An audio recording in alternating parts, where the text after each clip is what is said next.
La procrastination est un vilain défaut. Beaucoup de gens n'arrivent pas à atteindre leurs objectifs à cause de la procrastination. Beaucoup de gens n'arrivent pas à faire leurs projets à cause de la procrastination. La procrastination tue les projets, tue les finances, tue même des fois la santé. Parce qu'il y a des fois, tu vas prendre la résolution de faire le sport, tu ne le fais pas. Tu prends la résolution de manger sainement, mais tu ne fais que repousser. C'est quoi alors déjà la procrastination? La procrastination, c'est le fait de remettre à demain ce que tu peux faire aujourd'hui. Alors, dans cette vidéo, je vais vous apprendre comment combattre la procrastination pour atteindre vos objectifs. Si tu t'es pas encore abonné, abonne-toi rapidement et n'oublie pas d'appuyer sur la cloche de la notification pour être notifié à chaque fois que nous postons nos vidéos chaque lundi, mercredi et vendredi. Shalom, shalom peuple de Dieu, je suis la servante de Dieu, Lydie Mombata Mupenda. J'espère que vous allez bien par la grâce de Dieu. Les millionnaires chrétiens, je vous aime beaucoup. Si vous êtes là pour la première fois, bienvenue dans cette grande communauté des millionnaires chrétiens. Parce que sur cette chaîne, nous vous aidons à atteindre vos objectifs.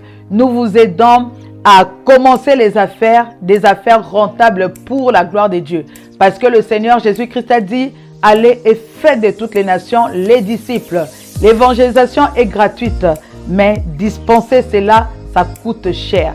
C'est pourquoi nous voulons former une communauté de chrétiens puissants, mais aussi financièrement stables pour pouvoir contribuer à l'œuvre de Dieu pour que les âmes soient gagnées. Alors, aujourd'hui, je vais vous apprendre comment est-ce que vous pouvez combattre la procrastination. La procrastination, c'est ces vilains défauts qui te poussent à chaque fois de remettre à demain ce que tu peux faire aujourd'hui. Si tu vis dans la procrastination, si la procrastination est ton habitude de tous les jours, écris-nous en commentaire. Mais si tu es productive, donne-nous les secrets de la productivité parce que c'est une chaîne chrétienne, alors nous nous aidons. Ici, c'est l'amour, c'est la positivité.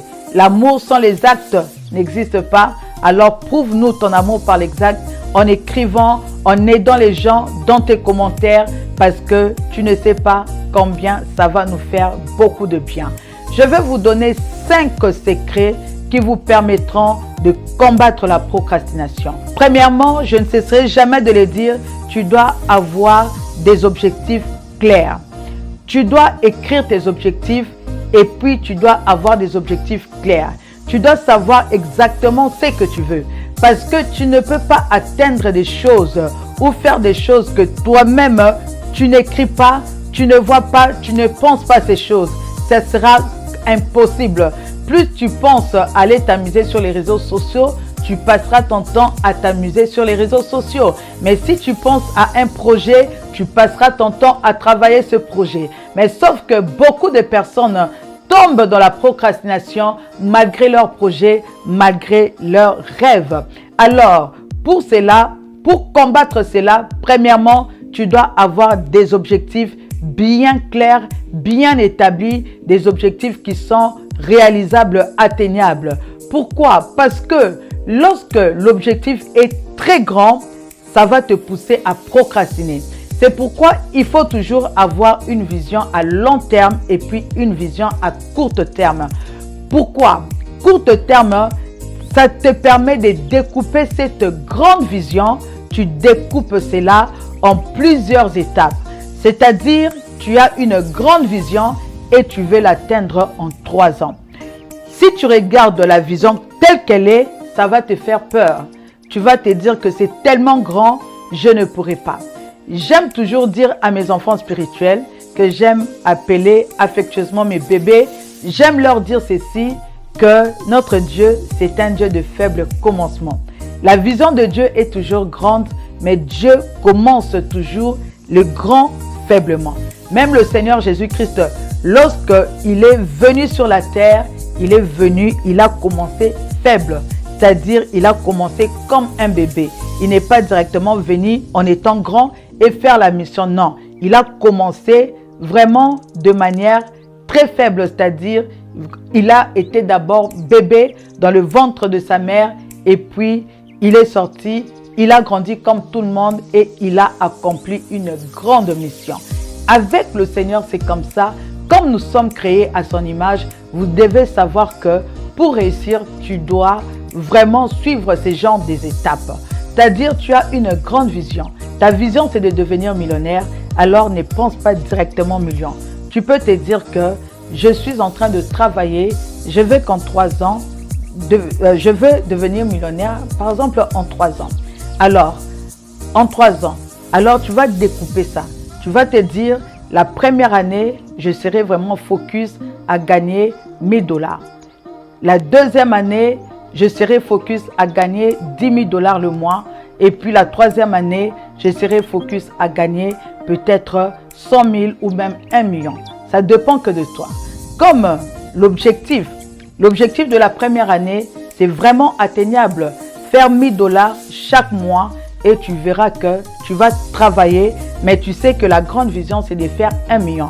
Mais tu commences d'abord petit parce que ça va te donner à travailler. Tu vas te dire que $1000, c'est facile. Tu pourras travailler et ainsi de suite. Tu pourras ajouter. Après, tu te diras que je vais maintenant commencer à avoir $10,000 le mois. Et tu peux accélérer en étant 10 fois plus productif. Si tu n'as pas suivi la vidéo sur comment devenir 10 fois plus productif, je te laisse cette vidéo ici. Alors, tu te fixes un objectif, essaie de découper ça en étapes. Et lorsque ça sera des petites étapes, tu vois que ça va te donner vraiment à travailler parce que tu sais que ce n'est pas lourd, ce sont des objectifs atteignables. Deuxièmement, facilite-toi toujours la tâche parce que c'est toujours difficile de commencer, surtout lorsque tu n'es pas habitué à faire la chose et tu prends la résolution de faire cette chose. Par exemple, tu n'es pas habitué à faire le sport, mais tu te dis que tu dois faire le sport parce que le sport est très important pour la santé. Comme tu n'es pas habitué, ça peut être difficile pour toi. Tu vas te dire que j'irai au sport à 8 heures, mais à 9 heures, tu vas te retrouver toujours dans ton lit parce que tu t'es dit que non, c'est très difficile. Lorsque tu penses que tu dois encore chercher le t-shirt, tu dois encore chercher ceci, ça va te pousser à procrastiner. Mais pour être efficace le matin, qu'est-ce que tu peux faire? Tu vas prendre déjà tes habits de sport, tu vas mettre ça de côté, tes chaussures, tu vas mettre ça de côté, vraiment près de ton lit, de telle manière que lorsque tu te réveilles seulement, tu vas t'habiller, tu vas peut-être brosser tes dents et puis tu vas aller courir, tu reviens, tu te laves et la journée commence. Donc, facilite-toi la tâche, apprête les choses avant même le travail ne commence, apprête ça à la veille, comme ça, ça va t'aider à ne pas procrastiner. La troisième des choses, c'est d'essayer de travailler en équipe. Parce que lorsque tu travailles en équipe, tu auras cette pression-là. Parce que si c'est un projet des affaires, si toi tu ne fais pas ta part, tu seras comme une paresseuse ou soit comme un paresseux. Et lorsque à chaque fois que tu donnes des excuses, directement, les gens auront une mauvaise image de toi. On va dire que tu ne travailles pas, on va dire que tu ne fais que procrastiner et tu seras mal vu. Et cette pression-là peut te pousser vraiment à travailler.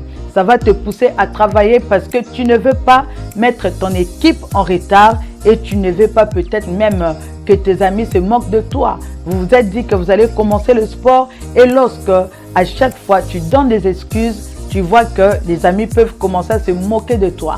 Alors qu'est-ce que ça va faire? Ça va te mettre la pression pour travailler, pour aller au sport, pour peut-être méditer la parole de Dieu. Ça va te mettre la pression. Pourquoi? Parce que tu sais que tu n'es pas seul. Vous devez évoluer ensemble et ça ne sera pas possible qu'à chaque fois que tu puisses donner des excuses. La quatrième astuce, c'est de te récompenser. Lorsque tu travailles, essaye aussi de te récompenser. C'est-à-dire, tu te dis que non, je veux faire ce travail. Si j'atteins mon objectif, je peux peut-être me payer une montre. Si j'atteins mon objectif, je vais m'offrir un restaurant. Si j'atteins mon objectif, je vais m'offrir un voyage. Et lorsque tu fais ça, tu verras que tu seras motivé, ne fût-ce que pour la récompense. Et cela va t'aider à travailler parce que tu sais que à la fin, tu seras récompensé. Ça aussi, c'est très efficace. Comme moi, que je me fais des fois des petits cadeaux comme ça. À chaque fois que j'ai un projet, je me motive des fois par des cadeaux et ça marche très bien.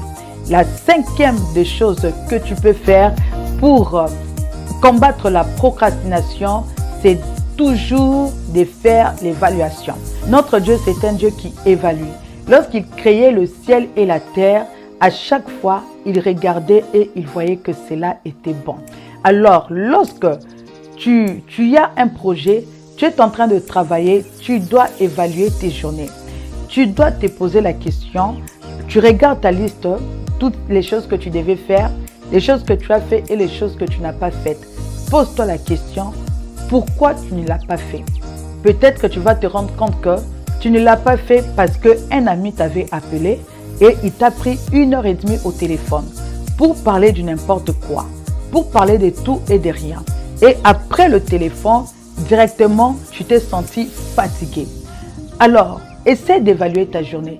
Et lorsque maintenant tu vas commencer à détecter le pourquoi tu n'as pas atteint tes objectifs, tu vas te donner maintenant cette promesse-là de ne plus refaire les mêmes erreurs. Et tous les jours, tu vas commencer à t'améliorer. Tu vas te dire que tu ne feras plus les mêmes erreurs, c'est-à-dire lorsque c'est le temps de ton travail, tu ne prends plus de téléphone parce que c'est le temps du travail.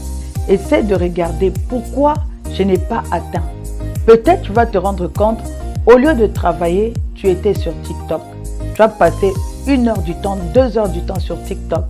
Et du coup, ça va te donner à réfléchir et à prendre des bonnes résolutions pour ne plus refaire cela. Donc, voilà comment est-ce que tu peux combattre la procrastination pour avancer dans tes projets. Parce que si tu ne combats pas la procrastination, tu ne vas pas réussir.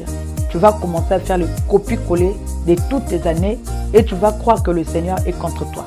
Tu vas croire que ce sont les démons de ta famille. Tu vas te dire qu'on t'a bloqué. Et pourtant, non, on ne t'a pas bloqué. C'est toi qui ne travailles pas. C'est toi qui procrastines. Alors, si tu n'as pas suivi la vidéo sur comment être productif, voici, je mets la vidéo ici et sur cette vidéo, ça va t'aider à être productif. Comme ça, tu n'accuseras plus les sorciers de ton village. Que Dieu vous bénisse. On se voit très bientôt. Bye bye.